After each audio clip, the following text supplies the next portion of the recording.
Plano ni Knuckle at Shoot na subukang hulihin na nakatakas na Chimera Ant na si Cheeto bago siya makarating sa kanilang hari.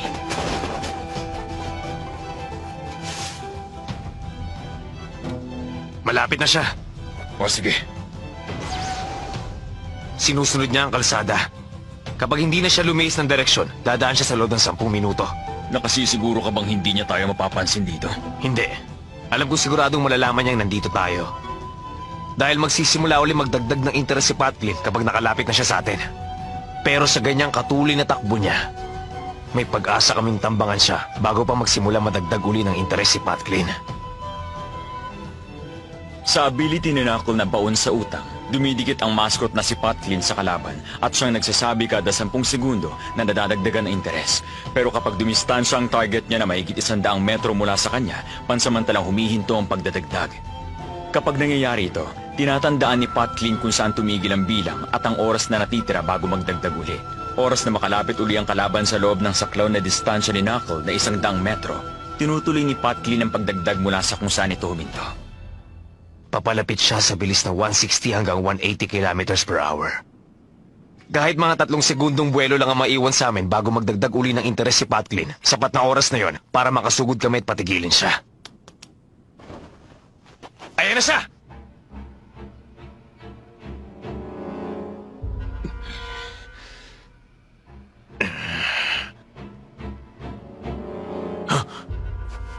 Anong problema? Bakit ganun? Anong nangyari? Bigla siya ng bago ng direksyon bago makarating dito! Sa ibaba! Nako! Hindi mo siya maaabutan kasing bilis niya ang isang cheetah. Nakalimutan mo na ba yun? Ha? Dapat wala siyang kaalam-alam sa Zetsu. Paano niya nalaman na inaabangan natin siya? Posible kayang...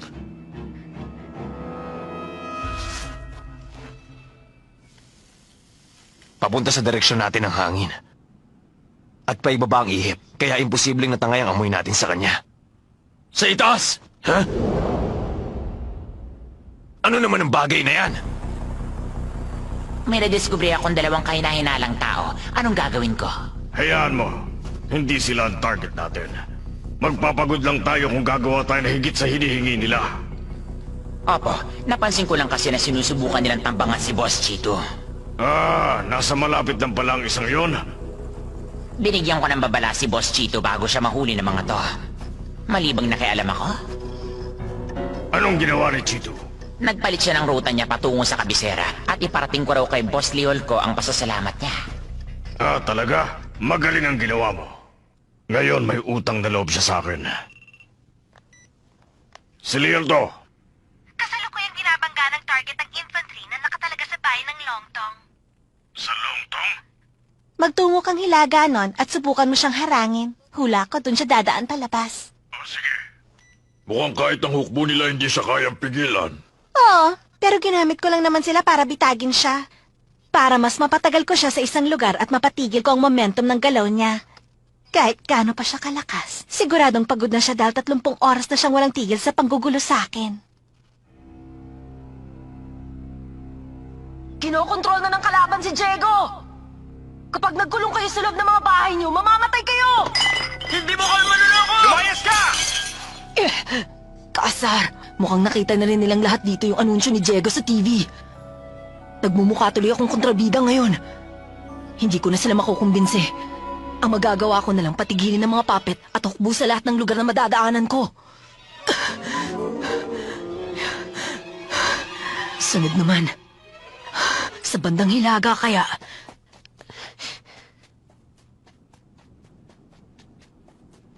Sabi ko na, meron pa rin sumusunod sa akin.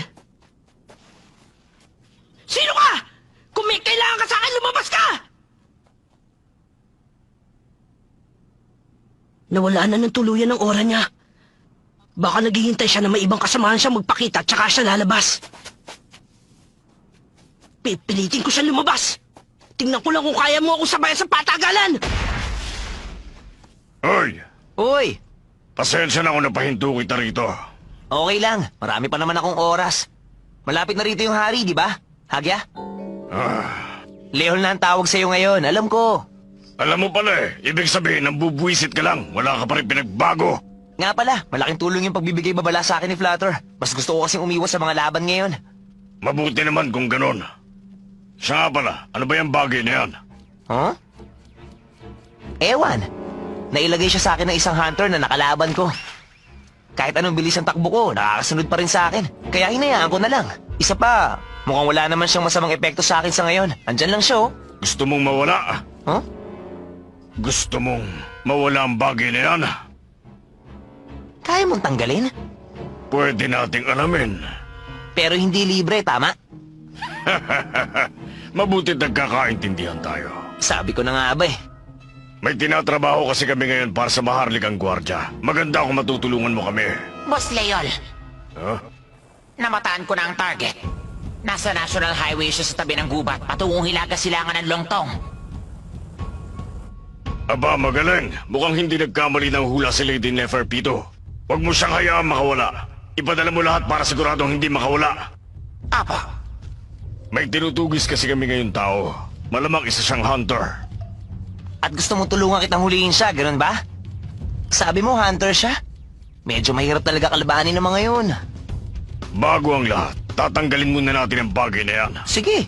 Kapag pumunta ka sa palasyo, mabibigyan ka ni Lord Shawapuf ng bagong espesyal na kapangyarihan at tuturuan ka na rin niya kung paano gamitin yon. Kung mabilis ka matututo, baka magawa mo sa loob ng isang araw. Mabagal kasi ako kaya inabot ako ng 3 araw bago ko matutunan yung sa akin. Parang napakasarap naman pakinggan ng alok mong yan. At bilang kapalit, kailangan kong pagsilbihan ng hari? Nakuha mo. Madali lang, hindi ba? Sige, payag ako dyan. Nililinaw ko lang ang lahat. Oo, mabuti na nga yung maliwanag. Kung wala ka ng tanong, tumuloy ka na sa palasyo at kontakin mo ako kapag na-master mo na panibagong kapangyarihan mo. Habang hinihintay kita, aalamin ng mga alagad ko kung anong kapangyarihan ang target. Okay, wala naman ako magagawa. May utang na loob ako sa'yo. Halata naman nagpapalakas ka sa kanila dahil gusto mo makaangat. Ikaw rin, hindi nagbago. Natural, ako pa. Maaaring ganito ako ngayon pero dati akong haring ng kagubatan. Talagang umaasa ka pa rin magiging hari ka uli, ha? Kanini pa ako sinusundan ito. At sa ganyang kalayo, hindi siya abot ng yoyo ko. Kung hindi ko siya matatalo, matatakasan, problema to. Doon ako, sa gubat! Sa kapal ng mga halaman at puno dito, mahihirapan siya makita ako mula sa itaas. At kung susubukan niyang lumapit, maabot ko na siya ng yoyo ko.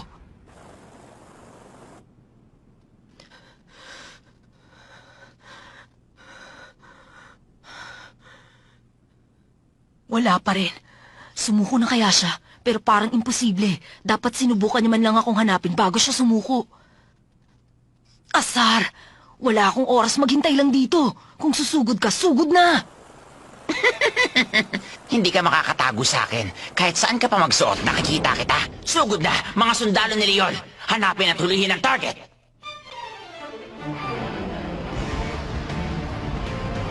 May paparating, pero galing sa kabiling direksyon at nasa lupa.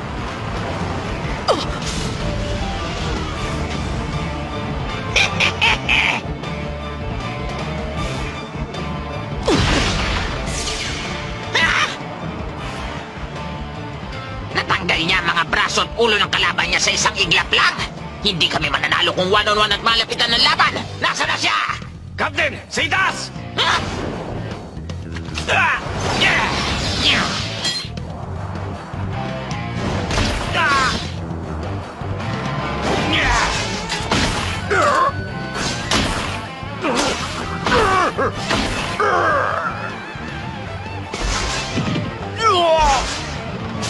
Yeah! Mamamatay na ako!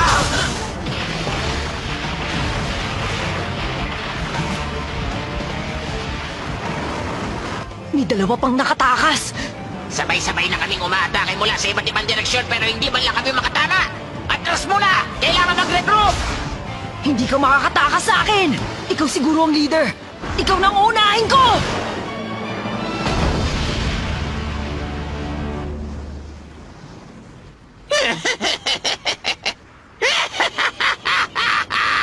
O ano, ayos ba? Nagustuhan mo ba ang sorpresa ko sa'yo?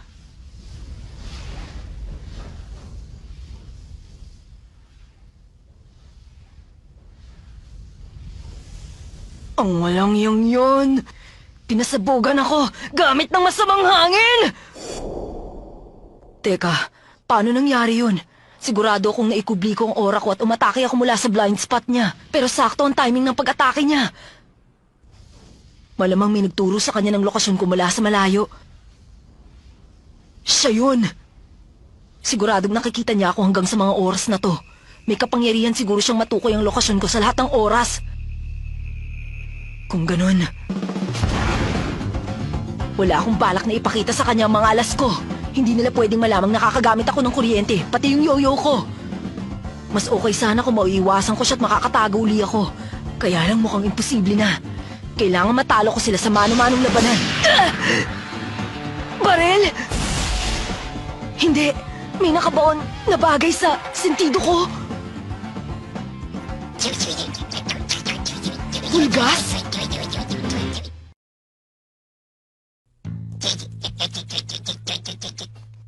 Pulgas? Asar! Saan nanggagaling ang mga balang to?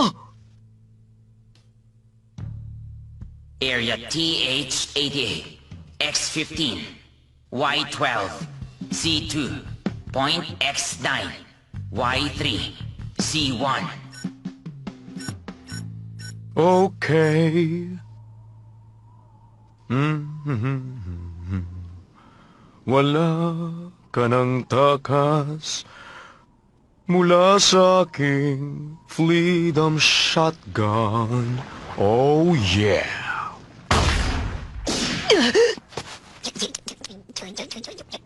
Asar talaga! Hindi tumitigil ang pagdurugo. Hindi ordinaryong mga pulgas ang mga to. Area P9, Y7, X8, C4, Point Y5, X3, C1. Okay.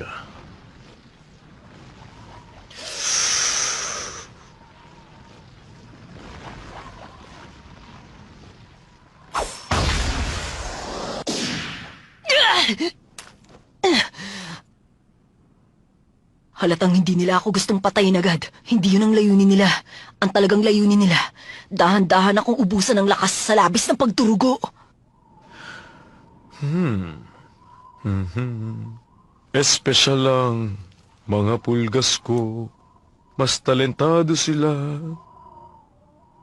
Nakakatulon sila ng 200 meters pa itaas. At kung isasama mo pa ang puwersa ng aking airgun, hindi sila mapipigilan. Oh yeah.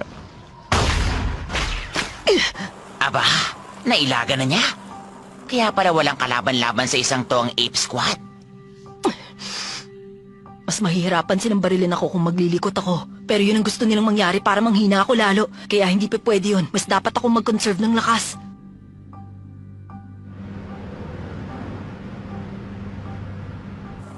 Uy, mukhang may binabalak siya. Baka gagamit na siya ng isang special ability. Subukan natin ang kakayahan niya. Okay.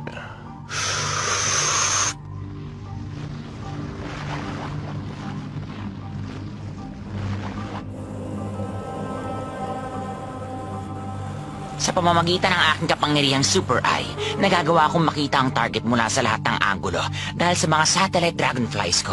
Kahit ano pa ang nagagawa mo, hindi mo matatakasan ang mga mata ko. Sige lang, ipakita mo sa akin.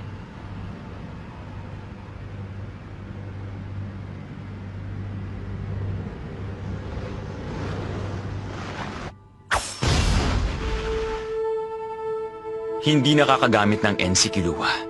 Ang N ang teknik ng pagpapalawak ng oras sa paligid ng katawan at pagpapanatili nito sa mahabang panahon. Isa ito sa mga kahinaan niya. Aminado siya sa kahinaan niyang iyon. Kaya naman hindi niya pinapalampas ang oras niya ng higit sa saklaw na komportable siyang gawin. 57 sentimetro mula sa katawan niya, napakaliit lang. Ibig sabihin, kung gusto niya mailaga ng isang balang paparating, mararamdaman niya palang yon kapag 57 sentimetro na lang ang layo nito sa katawan niya at kailangan niyang bumawi sa kakulangan ng N gamit ang kanyang superhuman speed at reflexes para maiwasan ito ng point blank. Pero, sa pagkakataong to, hindi siya umiwas. Ginawa niya yun upang malaman ang anggulo ng bala. Nagmula sa direksyong yon. Aba, sinadya niya magpatama para matuntun niya ang lokasyon ng bumabaril sa kanya. Ayan na, mabilis siyang papunta sa kinaroroonan mo. Okay. Sige lang, bata. Yan nga ang gusto ko. Yung sugat na nagalusan lang ng balang pulgas, tumigil sa pagdurugo.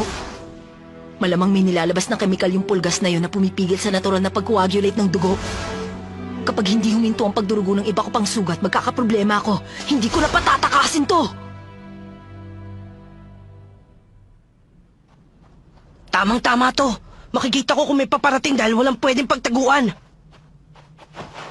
O ano ha? Wala ka ng pagtataguan dito! Harapin mo ako!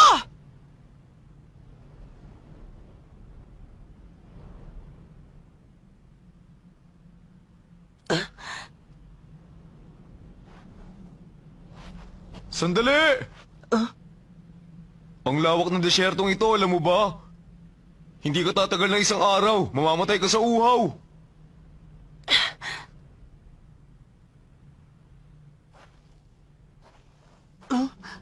Sayang naman. Nag-e-enjoy pa naman ako sa pagmanman sa'yo. Gusto ko pa sana. Kaya lang, hindi na kaya eh. Nauubusan na rin kasi ako ng lakas. Maigi na siguro ito para makapag-usap tayo ng maayos. Una muna, magpapakilala ako. Ang pangalan ko nga pala, Jail. O mali, Mele Oro na pala ako ngayon. Nung nabubuhay pa yung reyna namin, leader ako ng isang hukbo. Ikinagagal ako makilala ka. Ikaw, anong pangalan mo? Sabihin mo, bakit mo ako sinusundan? Dahil syempre, ayoko mawala ka sa paningin ko. Malulungkot din naman ako kung mamamatay ka. Naisip ko kasi ikaw ang tipo ng tao na gusto kong maging partner. Yung hari namin ang pakay ninyo, hindi ba? Hindi! Huh? Muntik na ako madulas doon. Kailangan ko maging maingat. Hindi niya pwede malaman ang totoong pakay ko. Talaga? Akala ko gusto niyo matalo ang hari namin kaya kayo nandito. Kami?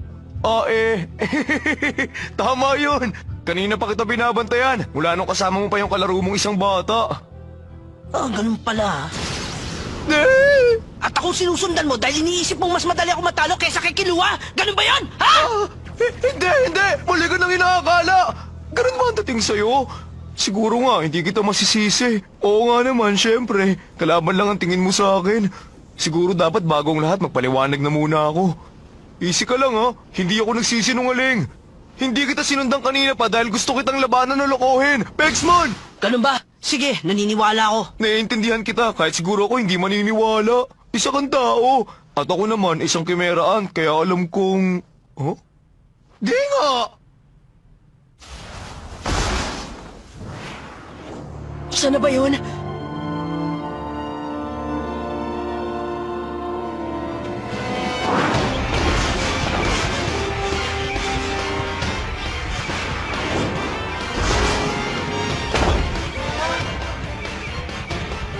Isa itong patibong. Kahit alam mo yun, susunod ka pa rin ba? Pakailam ko, patay ka na. Hindi man lang siya nag-alinlangan tapusin ako. Walang takot na determinasyon. Magaling ka, ha?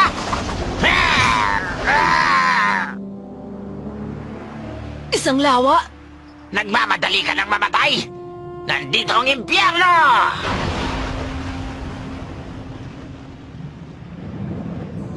Ako!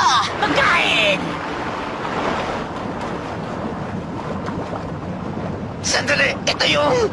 katawan ng taong bahay ni Kapitan Ikalgo! Matay! Huwag niyong kainin! Alam kong dapat akong tumigil pero... hindi ko magawa! Hindi ko mapigilan ang tawag ng dugo! Haray ka!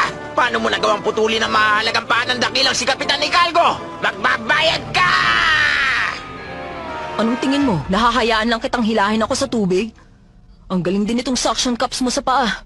Ikaw pala yung bumaril sa akin. Isang pugita?